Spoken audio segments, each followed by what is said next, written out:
Hello, everyone, and welcome to another Medical Minds Mini. These are conversations with Guthrie experts. And as always, I'm Steve Osterhaus, joined by Dr. Koryn Johnston. Dr. Johnston is our expert today.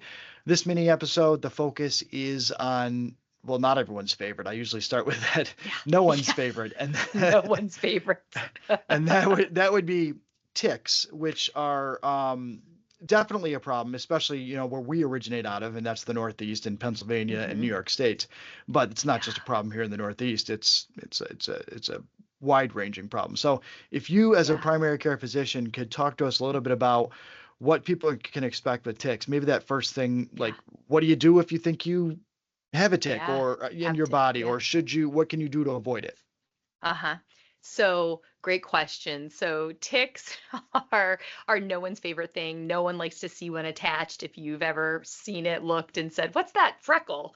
Oh, that's not a freckle, or seen them crawl. I can remember one time crawling across my daughter's face. I'm like, what is that moving? And it was a little tick. So, your at-home kit should include a tick twister. You can buy them right on Amazon. You can buy them at a lot of your local stores anymore, but they're the easiest way to remove a tick. So, oftentimes, you'll hear about tweezers, put a match on it, add alcohol. Those are all really tough ways, and you really want to make sure you get the entire tick removed. So, having a tick twister in your first aid box is a great thing to have. Also works on pets because they like to bring those into the house too. And then get it removed. You can certainly save the tick if you'd like to, and then, either educate, or if you have concerns, reach out to your healthcare provider. A tick on you should not be a reason that you have to go to the emergency room. We should be able to get that off of you in a different venue. Well, so let's say that you didn't act as quickly as you should have, and you hmm never even knew that you had a tick on hmm you. What are some of the symptoms that might lead you to believe that Yeah. you could be having an issue? I know obviously everyone associates ticks with Lyme disease as well. Yeah. So, and we can, talk a little bit about that if we want. But I have a colleague who's kind of been my mentor in my medical process, and he always says, it's never the tick you see that we worry about; it's the tick that you don't see, because really, when ticks transmit those either bacteria or protozoan, it's when they remove themselves. They go to remove themselves and they regurgitate, and that's when that kind of goes across. So a lot of times our standard process, especially for Lyme, is a tick that's been attached for 36 hours or more. Now, to your point, that can be tough. Sometimes when was the last time I was outside? When was the last time I was hiking? That might help I didn't notice it yesterday. I know I looked, that kind of thing. There are different things you can look at to tell by how engorged the tick is, how long we think it's been attached. Um, but those are some of the kind of the things to think about. Now, the tick that you do maybe don't find, maybe you just one day wake up not feeling well. Common things that we'll see in tick-borne illnesses. I think everyone's heard of the rash, right? The fancy name for that is erythema migrans, for Lyme, but really, you'll hear it called a bullseye rash, but it's not always bullseye. And interestingly, a paper I read recently, most patches in the United States that we see are a single red, round, or oval patch that slowly expands over days to week. Some of them can clear centrally and get like that target, but not all. So rash is certainly one of them.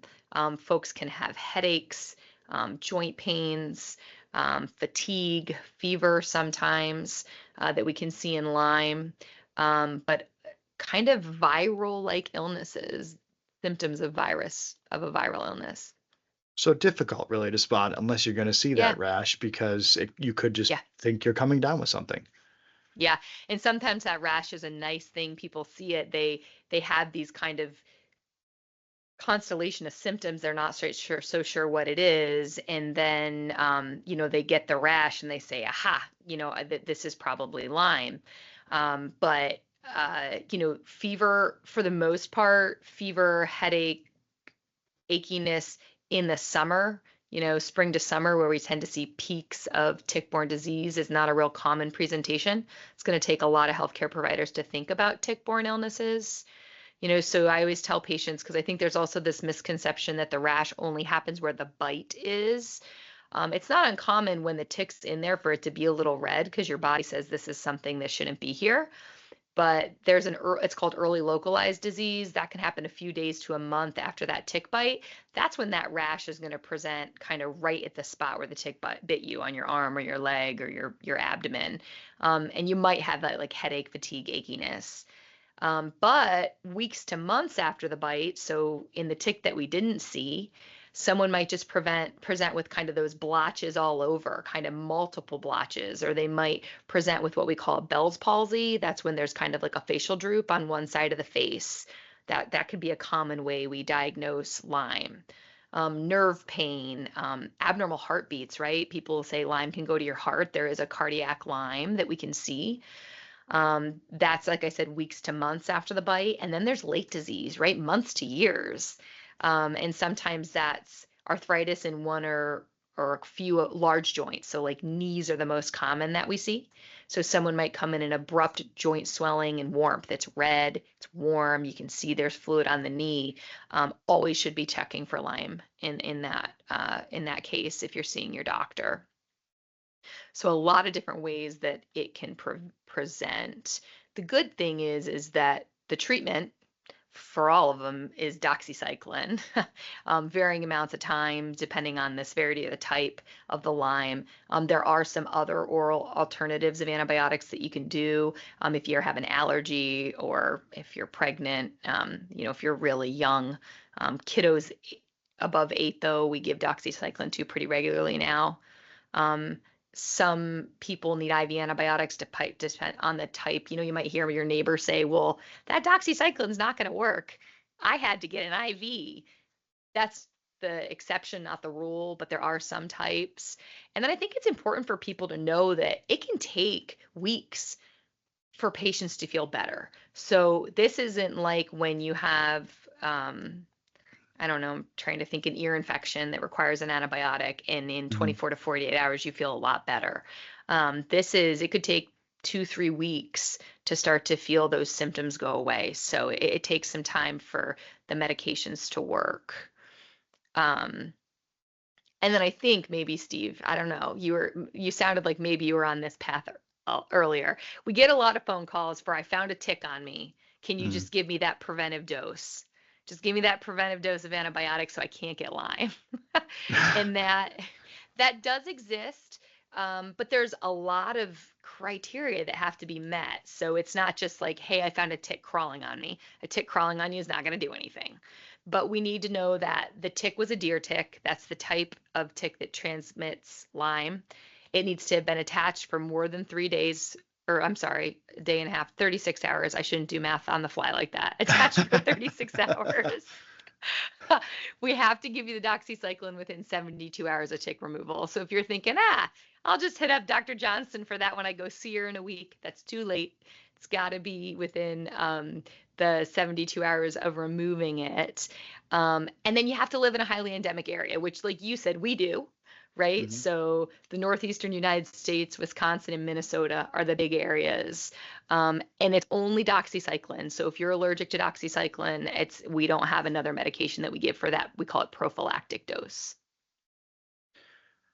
So I'm going to try to take away the most positive thing you just said, because throughout this entire episode, I've heard blotchiness. I've heard,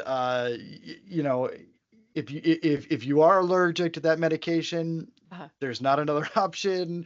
Well, that's not true, I'm sure. For prevention, right? For prevention, right? There I'm sorry. Absolutely is, yeah. Just like you don't do math, that's why I don't do anything about diagnosis on the fly, because I have no clinical background. But then it's also the first episode where we've mentioned regurgitation, and that was pleasant. Thinking about a tick removing itself and regurgitating. Yeah. Spits it back into you. It is. And but this is something, like, I can tell you, I practice where I grew up, and I'll see friends in the office or, friends out and about, and we talk about, when I was a kid, I don't remember any of this at all. Nope. And now we see it so consistently, in another kind of tick-borne illness that we see commonly almost now is called anaplasmosis. And in the first few years of my career here, we never saw it, but right during COVID, we had these people, the world was shut down, offices were shut down, and they were presenting with fever, body aches, fatigue, and cough. And sometimes some GI symptoms, nausea, vomiting, that kind of stuff. And well, it must be COVID, but their COVID tests were negative. And they had what we would call, and you can see this in Lyme too, but in medicine, we'll call them ticky labs. We see kind of trends in labs that we might draw that might tell us, this might be a tick-borne illness. Platelets can be low, liver tests are high, white blood cell counts are a lot of times low. So anaplasmosis is a scary one. It generally presents a lot quicker. So it's usually within like 1 to 2 weeks of a bite. It might even be earlier. And it's really that fever, fatigue, achiness, headache, chills, nausea, vomiting, cough, sometimes confusion, mental status. I've had patients that like the mailman found them. They went to check on them Wow. because no one had gotten their mail. Usually there's not a rash unless you have a co-infection. So a tick can give you Lyme and anaplasmosis if it's very giving. It can give you both of those things at once. But so it's not your traditional what people think of when they think tick-borne and Lyme. Now treated really easily as well with doxycycline. And folks respond usually really quickly on that one. Within a couple of days, they're feeling much, much better. But one I think that in the Northeast is definitely worth being aware of. Something else that the pandemic gave us, or at least during that Yeah, time period. Yeah. yeah, at least here. Yep. Yeah, I think I'm going to cut this episode off because there's been nothing but bad news. So, Well, don't forget prevention. I wouldn't be a primary care doctor if I didn't talk about it, right? So that's right. if you're Right. going to Right. hike in the woods, you can put on DEET, insect repellent. You can get permethrin that like, the ticks don't like that. They don't want to crawl on it. So my kids have permethrin socks that they wear when they're out and about. Wear long sleeves, wear pants, wear a hat, check yourself for ticks, shower, that kind of thing. Do your kids like the special socks? Are they like really thick and uncomfortable and hot, or are they just No, they're like every not other bad. sock?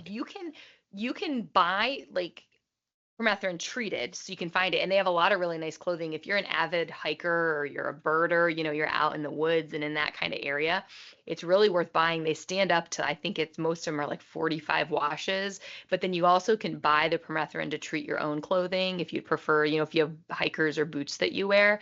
And those are really nice ways. Some ticks drop from the trees, but a lot of them just kind of crawl up from the ground. So um, I it's was a just good way to picture. prevent it. I was just picturing a Christmas story, and the younger brother being forced to wear, Yeah, like the the suit. No, no one will even know. It looks like a regular gym sock. All right. On that note, I think we've wrapped up this episode on tick-borne illnesses. And of course, we'll do it again next time here on Medical Minds Conversations with Guthrie Experts. Thanks a lot, Dr. Johnston. Thanks, Steve.